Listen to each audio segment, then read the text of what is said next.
के रब पा लिया तुझे पाके। बलात्कारी बाबा ने एक डेरे में बना रखी थी दो गुफा।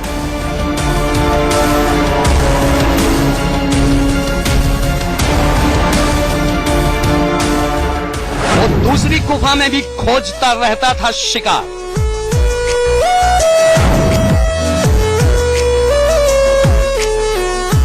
मैदान में लड़कियों से रास रचाने वाला अय्याश बाबा।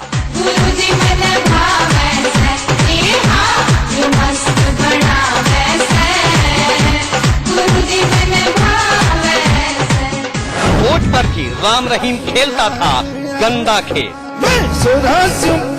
शेर का करता ना कितना इस गेम में भी उसने बनाए थे खास नियम।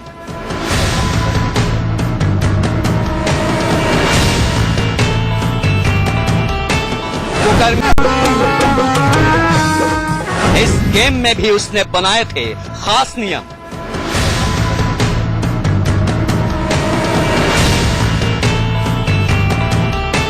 कुकर्मी बाबा के पापों का पिटारा खुल गया।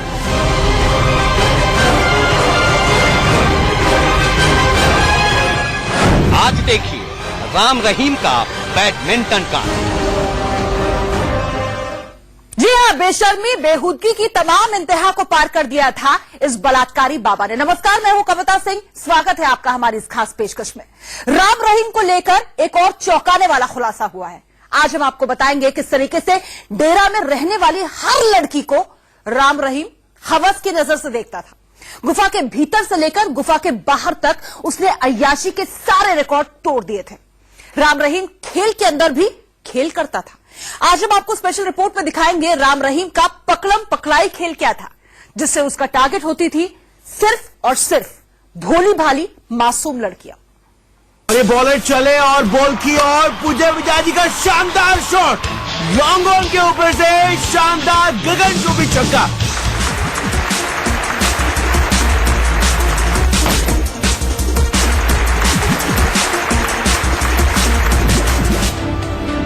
बत्तीस खेलों में मास्टरी का दावा करने वाला राम रहीम खेल के मैदान पर लड़कियों से अश्लील हरकतें करता था।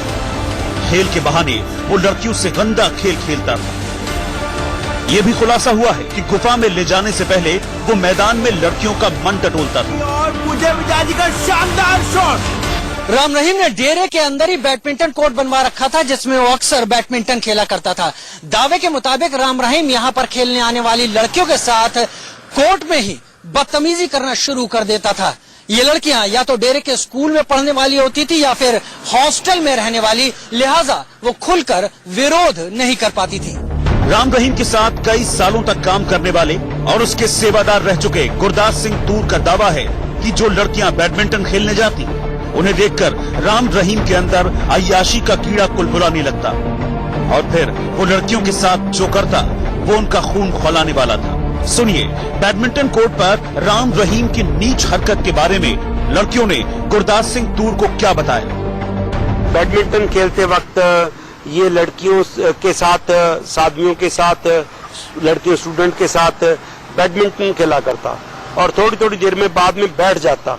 बैठने के बाद में लड़कियों को बोलता कि उनको रिलैक्स करो। सो रिलैक्स करता तो बोलता कि आपके हाथ बड़े नरम हैं। सो इस तरीके की काफी लड़कियों ने जैसे बात करते हुए बताया कि ये इस तरीके का भी करता था। राम रहीम के बैडमिंटन खेलने के जितने भी वीडियो डेरा सच्चा सौदा की तरफ से जारी किए गए हैं और सोशल साइट्स पर अपलोड किए गए हैं, उसमें वो ज्यादातर लड़कों के साथ खेलता हुआ दिख रहा है। हालांकि कुछ एक वीडियो में लड़की भी दिख रही है, लेकिन बैडमिंटन कोर्ट पर राम रहीम की अय्याश लीला किस तरह चलती थी उसका खुलासा अब जाकर हुआ है। दावे के मुताबिक राम रहीम ने बैडमिंटन कोर्ट पर भी अपने नियम बना रखे थे।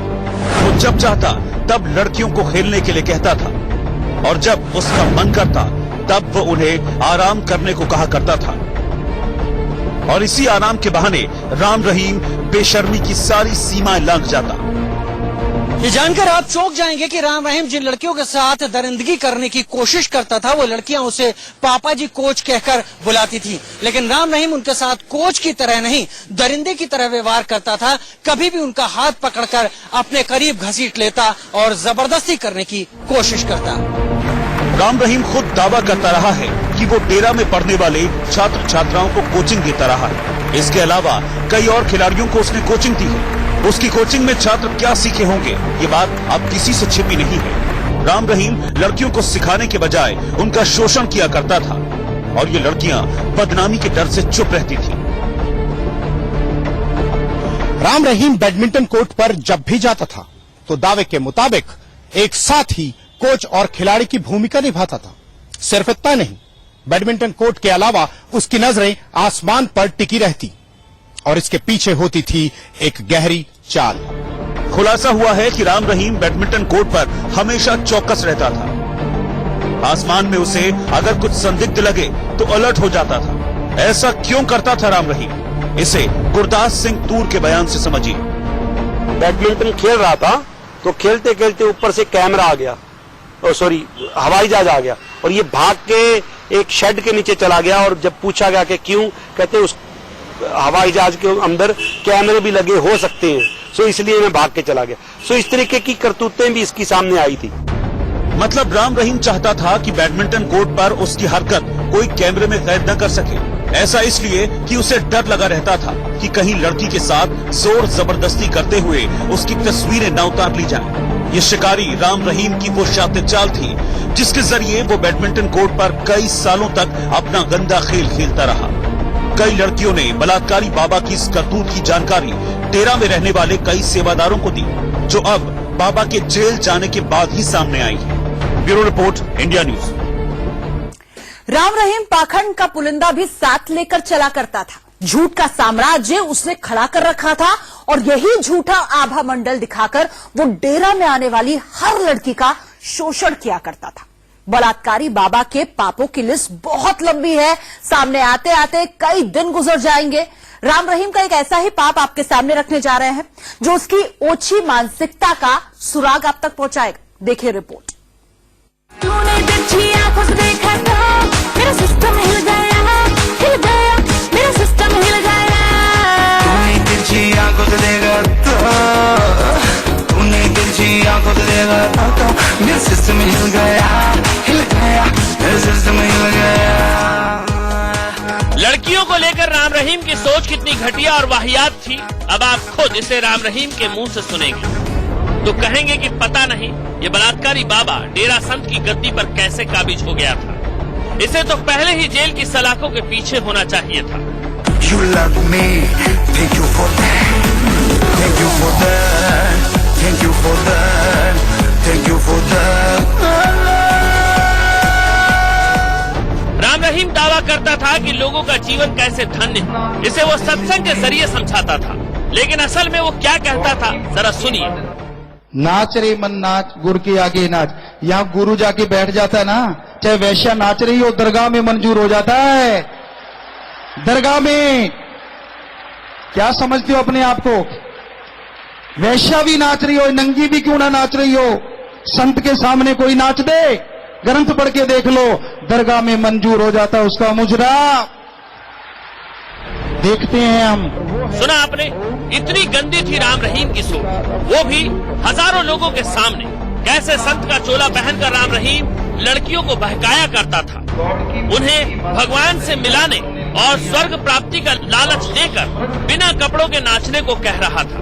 पता नहीं राम रहीम के इस झांसे में कितनी लड़कियां आई होंगी।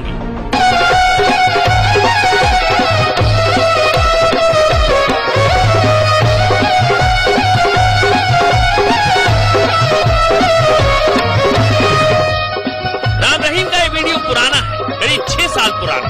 11 दिसंबर 2011 को जब सिरसा में सत्संग हुआ तो राम रहीम ने बेहयाई की सारी हदें पार करते हुए हजारों लोगों की भीड़ में ऐसा कहा। हालांकि उसके जेल जाने के बाद ही ये वीडियो वायरल हो गया।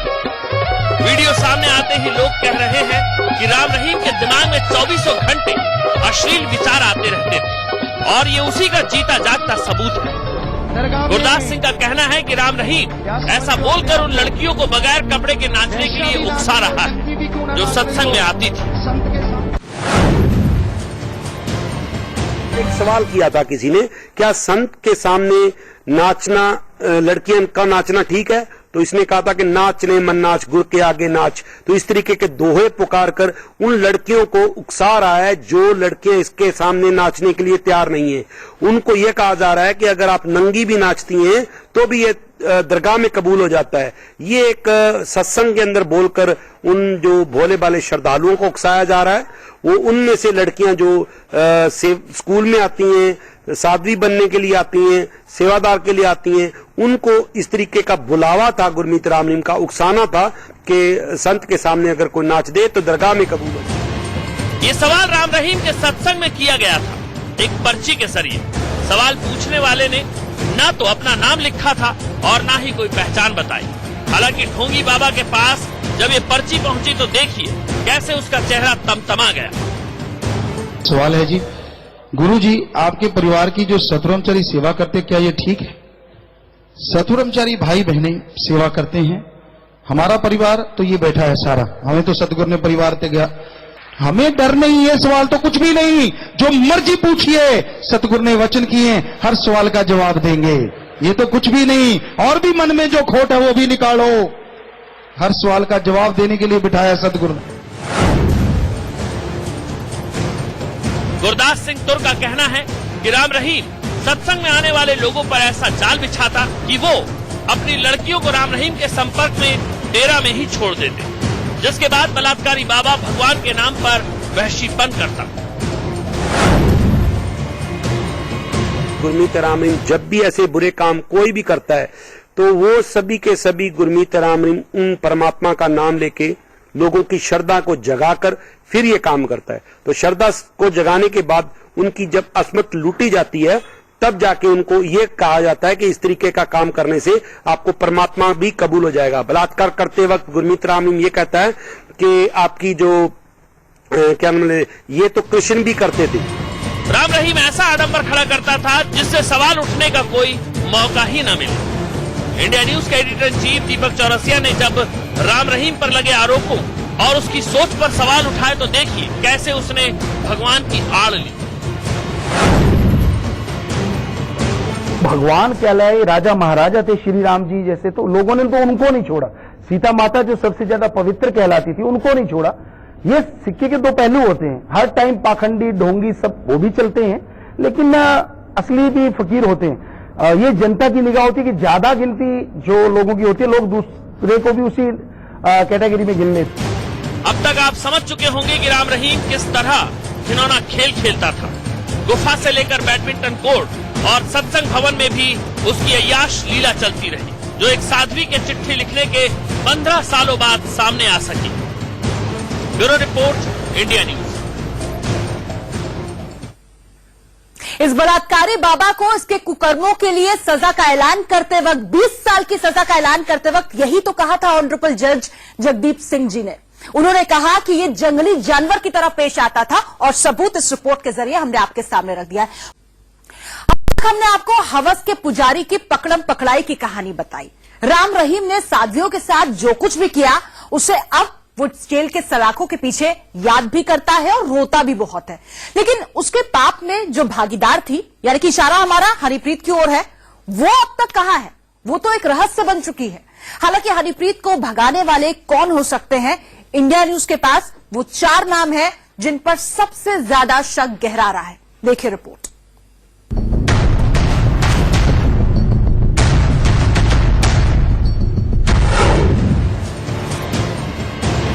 हनीप्रीत कहां है? क्या वो वाकई नेपाल भाग गई? और अगर वो नेपाल भाग गई तो उसे किसने भगाया? किसने हनीप्रीत के भागने में मदद की? हनीप्रीत के राजदार कौन कौन है? इन तमाम सवालों के बीच इंडिया न्यूज आज आपके सामने उस चौकड़ी को बेनकाब करने जा रहा है जो इस खेल में बेहद अहम है। सबसे पहले आपको उस चौकड़ी के बारे में बताते हैं। पहला नाम है विकास कुमार, निवासी फतेहाबाद। दूसरा नाम है आर्यनगर रोहतक का रहने वाला संजय।